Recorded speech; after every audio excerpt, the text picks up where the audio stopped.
আসসালামু আলাইকুম বিয়ার্স, কি অবস্থা, কেমন আছো? আশা করি অনেক অনেক ভালো আছো। আল্লাহ তাআলার রহমতে আমিও তোমাদের দোয়ায় অনেক ভালো আছি।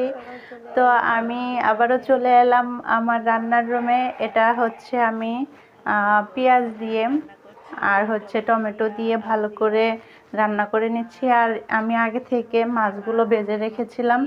এটা হচ্ছে তোমার নদীর হচ্ছে সুন্দরী বাইলা বলে।